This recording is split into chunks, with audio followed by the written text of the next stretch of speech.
Yo, what's happening, kids? Cannibal Shogun here again, bringing you another Trials HD map making tutorial. Today we are going to try and breeze through the rest of the tools palette. Hopefully you've seen previous ones where we talked about triggers and the free rotation hinge, which means for the rest of this tutorial we will be talking about the limited rotation hinge, these two point-to-point guys here, and the game camera, and hopefully I can get through all of that in under 10 minutes. First thing we're going to talk about is the limited rotation hinge. Okay, so the best way to think about the limited rotation hinge here is like it's a hinge on a door. It can turn, but only so far. Limited rotation hinge only has 180 degrees of rotation. And I'll explain that a little bit further once we glue something to it here. So why don't we just go ahead and do that. So pretty much what we have here is two metal ramp pieces and our hinge. We'll go ahead and glue each metal ramp piece to a different side of the hinge. Just like the free rotation hinge, all hinges have two sides, and that is what determines how the movement is going to work. If you glue two pieces to the same side, it's basically just like gluing them together. It's going to be a hard connection. So you always want to make sure when you're using hinges that your pieces are glued to the opposite sides. So anyway, we've got this little hinge set up here is all ready to go. I'm going to hit my LB button there and select that and go ahead and turn physics on just so that we can see what's going to happen here. Test the physics, and you see that swing down. And now you'll also see as it swings down, once it hits that 90 degrees, because you only have 180 degrees, which means 90 degrees in either direction, up or down. So you'll see once it hits that 90 degrees, it'll kind of fight it and push past it a little bit depending on, you know, the momentum of the object, but it's going to bounce back there, and it's only going to let it go about 90 degrees there. So that is basic use of the limited rotation hinge. You can come up with all kinds of things for it. For a long time, I used it for situations like this where I wanted to have something fall down like that, but I've actually found that the free rotation hinge has a bit of a stronger connection there.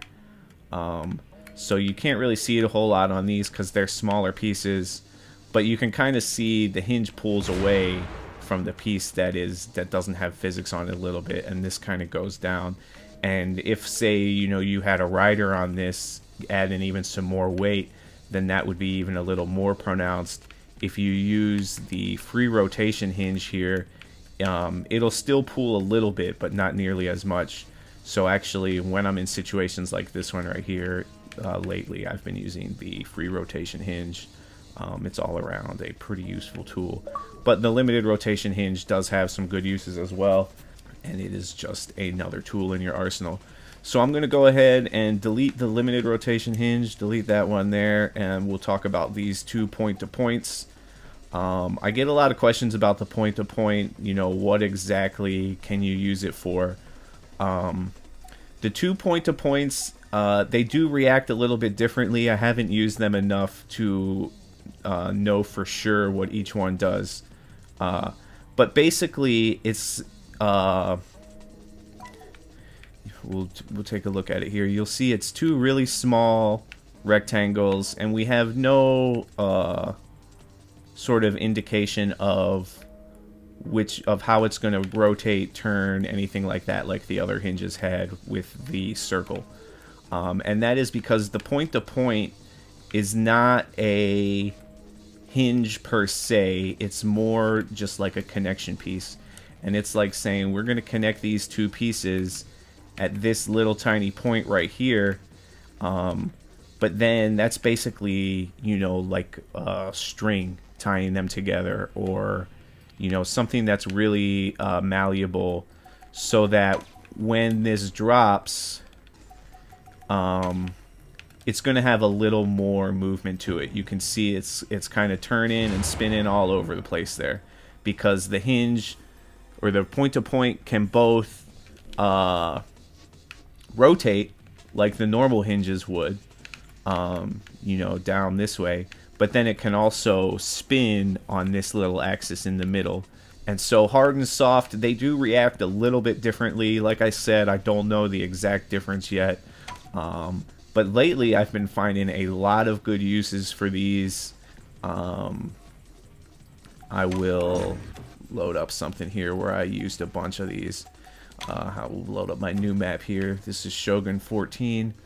So I've also found that the point-to-point hinge can be really good for hanging lights, especially if you want them to kind of react dynamically to the environment. So here I've got a light hanging here by a point-to-point hinge, and pretty much this light, if it gets hit by anything, you can see here it's not quite on the driving line, but it's in the area where if the rider comes by here, he's going to hit it. And then we've also got this ramp up here falls apart. So as that falls, you know, pieces of that could hit it, and it's going to just react. Okay, I'm just going to throw up something small here so that we can drop it on this trigger and see what happens here with this light. So it falls, and then as the light gets hit by stuff there, you'll see it just moves, and now it's, you know, kind of moving around because it got hit. It's just moving, and it's not just a simple back to forth swing. It's a dynamic swing, so it can swing in every direction. In this bridge here, I've got some pieces of this bridge connected with the point-to-point as well. So as the bridge falls, those pieces stay connected, but they kind of spin around awkwardly. They don't just stay connected right in the middle as if they were on a hinge. They're staying connected, you know, as if there was just a little something holding them together still.